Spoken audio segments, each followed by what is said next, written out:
अस्सलाम वालेकुम स्टूडेंट्स। हमारा आज का टॉपिक है अनसर्टिनिटी इन मेजरमेंट।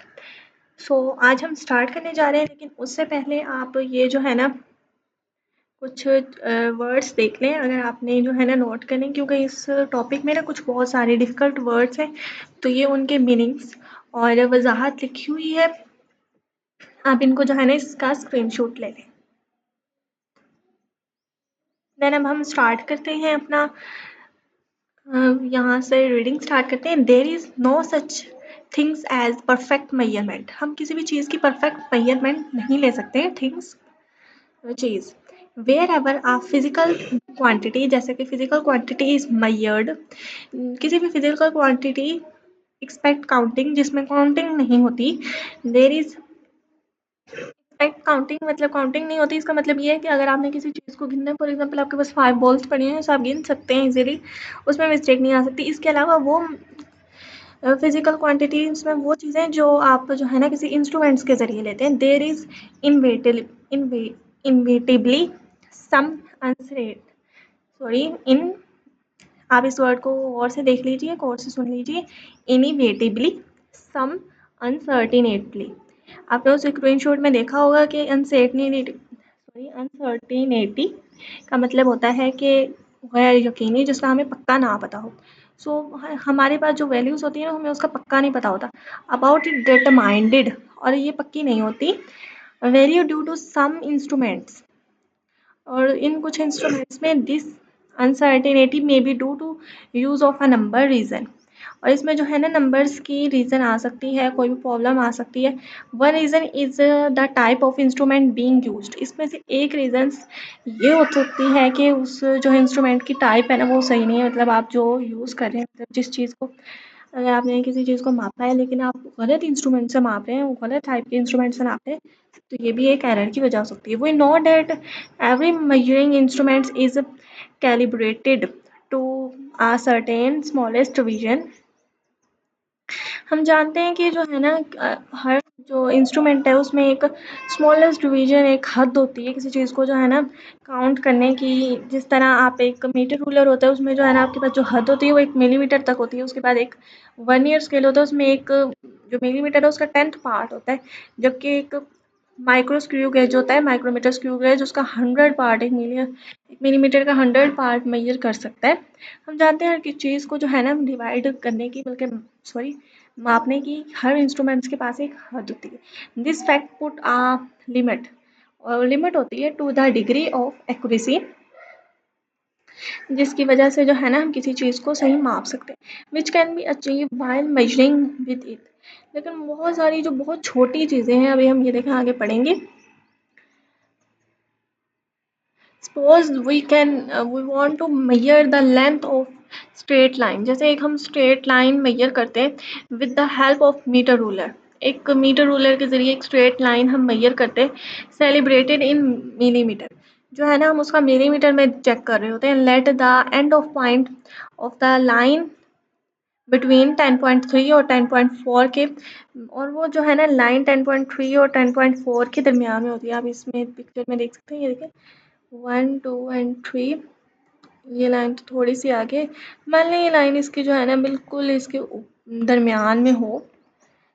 अगर इस तरह की सिचुएशन है 1.3 और 1.4 के दरमियान में, बाय कन्वेंशन होता है किसी चीज़ को जो है ना असूल के मुताबिक।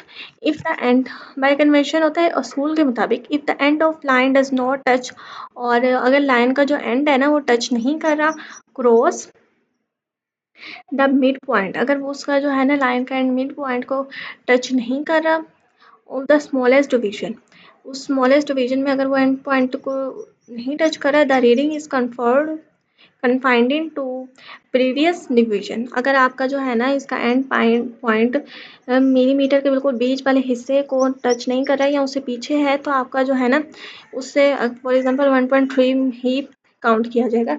लेकिन अगर in case the end of line seems to touching or have crossed, अगर जो है ना आपका जो है वो बीच, अभी मैं आपको ना एग्जांपल के साथ हम इसको जूम करके मैं आपको समझा देती हूँ।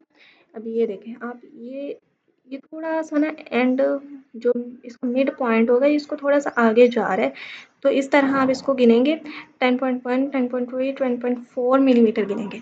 यही अगर आप इसे देखें तो ये जो है ना इससे थोड़ा-सा बल्कि इस मिड पॉइंट से बल्कि ये तो 1 पॉइंट ये है 1 टू 3, 3.1 ही है।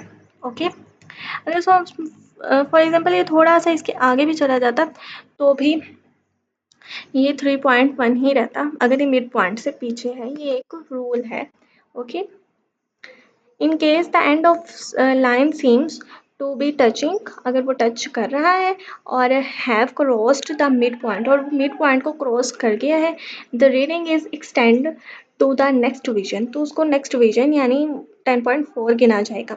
दस in this example maximum uncertainty, इस एग्जाम्पल में ना अनसर्टिनिटी होता है गैर यकीनी, बहुत चीज़ें गैर यकीनी है। मान लें बिल्कुल बीच में आया हुआ है यानी 0.5 के बिल्कुल उसको बिल्कुल आधा कर रहे हैं। इट इज़ इनफैक्ट वाले ये वर्ड है इक्विवेलेंट। और अनसर्टिनिटी ऑफ वन, अगर वो जो है ना गैर यकीनी है और वो 0.1 सेंटीमीटर, ये जो है ना 0.1 सेंटीमीटर यानी कि 1 मिलीमीटर को लीस्ट काउंट है किसी चीज़ का, और वो इसको टू पार्ट्स में हाफ डिवाइड कर रहे हैं, above and half below the recognise reading. तो इस सूरत में आप क्या करेंगे, इस सूरत में जो है ना अनसर्टिनिटी यानी अनसर्टिनिटी, अब इसका टॉपिक ही यही है। ये देखें इसका टॉपिक ही यही था कि अनसर्टिनिटी इन अ मेजरमेंट, मेजरमेंट में जो है ना अनसर्टिनिटी होती है। देन आगे हम देखते हैं आगे क्या है। आगे हमारे पास the uncertainty in small length such as diameter, जैसे डायमीटर में अगर कोई अनसर्टिनिटी आती है ऑफ अ वायर, डायमीटर की वायर यानी एक वायर का जो है ना डायमीटर कतर जो होता है, and short interval of time, और या फिर किसी टाइम जो एक छोटा सा कम टाइम होता है ना उसको, उसमें अगर कोई जो है आता है can be reduced further by taking multiple reading, और हम उसमें ना ज़्यादा सारी रीडिंग्स लेके उसको हम कम से कम कर सकते हैं या ख़त्म कर सकते हैं। देन फाइंडिंग एवरेज वैल्यू, अगर हम उसकी एवरेज वैल्यू निकाल लें तो हम उस रीडिंग को कम से कम या ख़त्म कर सकते हैं। For example the average time of one oscillation, अगर हम एक एसिकुलेशन का जो है ना उस ऑस्किलेशन का ऑस्किलेशन होता है आपके पास किसी चीज़ का बार बार झूलना हिलना, और simple pendulum is usually found by measuring the time of 30 oscillations। इस तरह जो है ना आप 30 oscillations जो है 30 टाइम्स जब वो हिलता है आप उसको चेक करेंगे, और फिर उसका 30 टाइम्स का जो एवरेज टाइम होगा आप उसको निकालेंगे।